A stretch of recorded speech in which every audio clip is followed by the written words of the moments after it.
the 2010 season extremely special. You know, the only team in school history to go to the SEC championship game. Could you kind of sense going in that year, because I'm sure Steve Spurrier sold it to you when he got you on campus of, hey, you know, we're building something special here. We're changing the culture. You know, we're changing the way Carolina football is viewed and the on-field success that we have. Could you sort of sense that coming after the 2009 season, that you guys had something special in store for 2010? I don't think there's a person out there that couldn't sense it, man. I'm gonna be real with you. Seeing what we were doing over there, and also the great job that the staff was doing with recruiting, man. It was like every year you literally knew the next man up, and you was like, oh yeah, he's gonna be one. Oh, next year, oh, he's gonna be one. When Alshon let go of that number 1 jersey, who stepped up next? Ace Sanders. Yeah. Anyway, you know what I'm saying?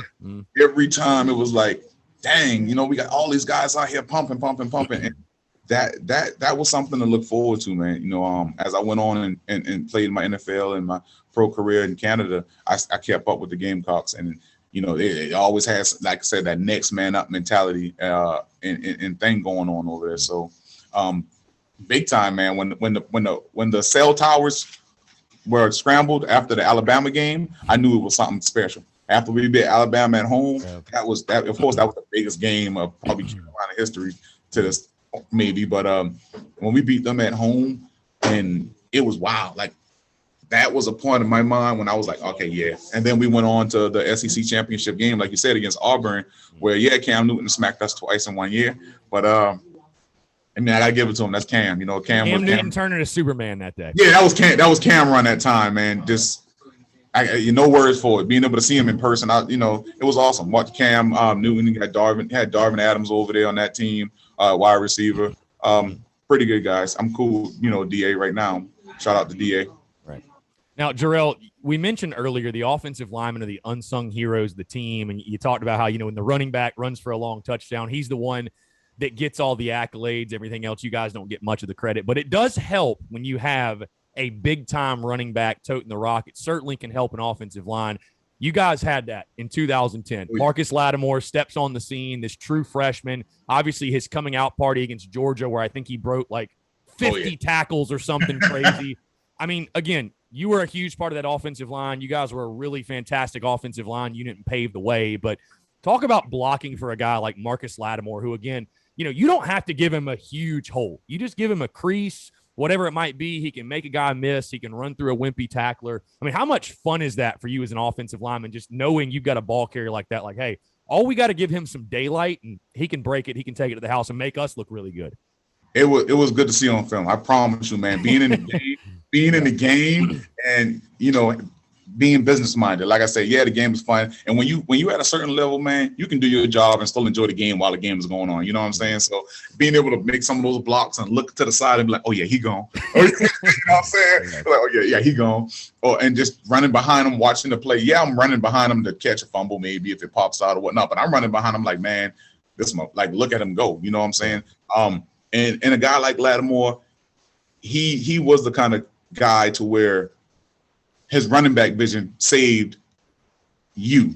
You know what I'm saying? So if I missed my block, he had enough vision to see, okay, he's getting beat to the inside where my hole is. Let me make that cut and get one where I need to go break a few tackles. So it was awesome, because sometimes when you get beat on a play, it's like in your mind, you're like, oh boy, we're going to the film room. Your mind literally goes straight to the film room. Like, boy, they're about to have a fun with me on the film room. But at least the player messed up. We got 36 yards on rushing because of a guy like Lattimore.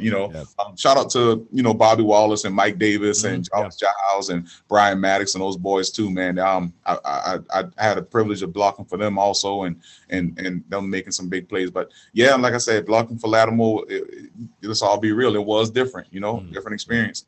And the biggest thing about him was he was physical blocking too. So he wasn't one of those running backs that just tuck his tail and hide when someone's come blitzing. My boy will get down in there and get dirty with you. And I'm sure y'all appreciated that, as well. And I feel like the offensive linemen, y'all appreciate that when your running backs, your quarterbacks are all like, they want to be right there in the trenches with you. Like, again, a guy like Garcia, we talked off air, somebody who's willing to put their head down, and we saw it at Florida 2010, just run somebody over. Like that's something an offensive lineman, I feel like, probably fires you guys up a little bit. Heck yeah, man. Stuff like that, especially what you're talking about, Garcia. When you see your quarterback truck sticking somebody, come on. Come on now. Yeah. That make you feel like for the next 10, 20 plays, I got to just bury whoever I'm going against. Yeah. You know, Brian Maddox was one of them too. B-Mac, he was one that we knew to like kind of leave half man for him, because if B-Mac, you know, he was big. Yeah. But if Brian was coming to chip on your side, you knew to get your arm out of there because he was coming, and you're not going to take my whole right arm off. I need that. So, but yeah, it's funny. Brian Maddox was a really good back, but unfortunately, he played on the same team as Marcus Lattimore. You know what I mean? It's like, right.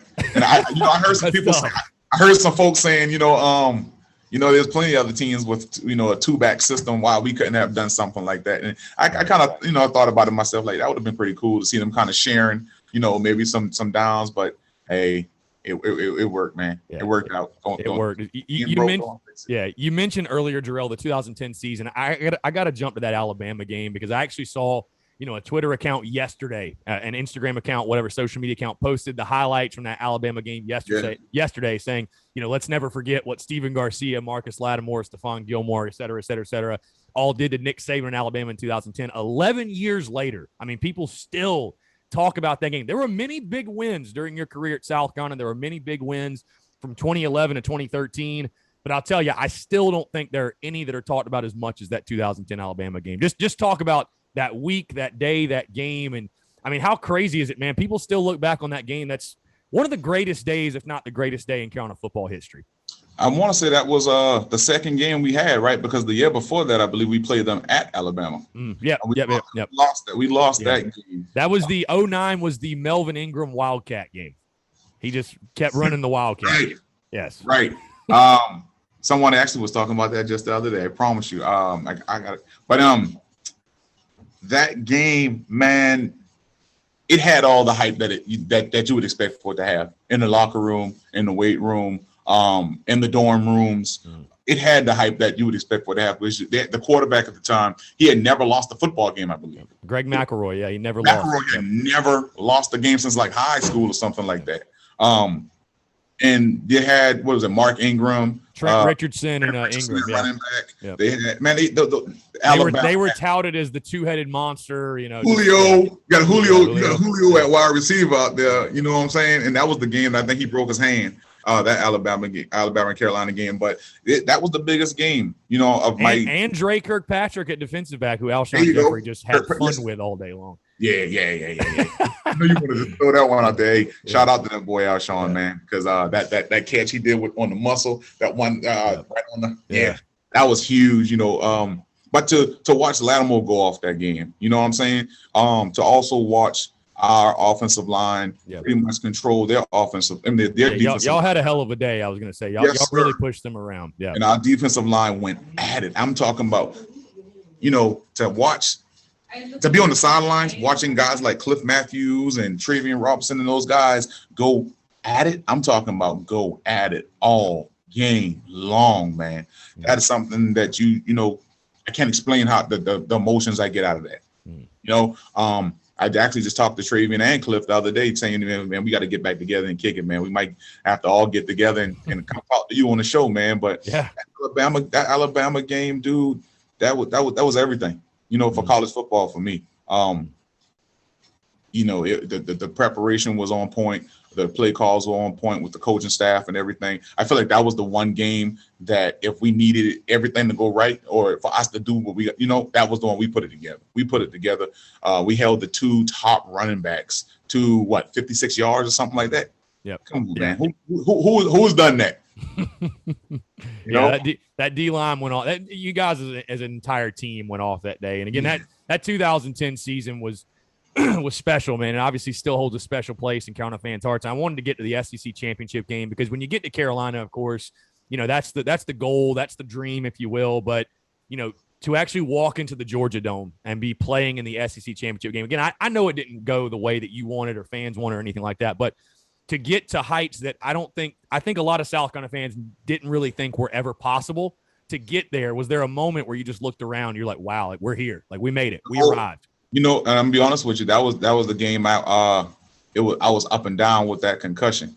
So I didn't get to really do anything that game. And I always regret that, man. But I mean, when you get that hit and that knock in the head, you kind of But Yeah, the whole time. I promise you. That's what I was saying. You know, watching Cam Newton run around the field like that. That's when I knew he was special, special. I'm gonna be honest with you. You know, Cam now is different from Cam back then, but you know, that's when I know he was very special. But just being in that atmosphere, you know, I even though the game didn't go our way, like you said, I still felt like a champion. I'm gonna be honest with you, man. You know, knowing that we had accomplished what we had accomplished that season to get to where we were, and just to be able to say that we in the Georgia Dome, you know, we did it. We made it to this level. We got that respect from the fans, from the everyone else. You know what I'm saying? We went out and we got that. And you know just as well as anybody else that, you know, the respect that we did gain, it wasn't just given. Like we had to go out there and take that going against Georgia and tough Tennessee teams, Arkansas,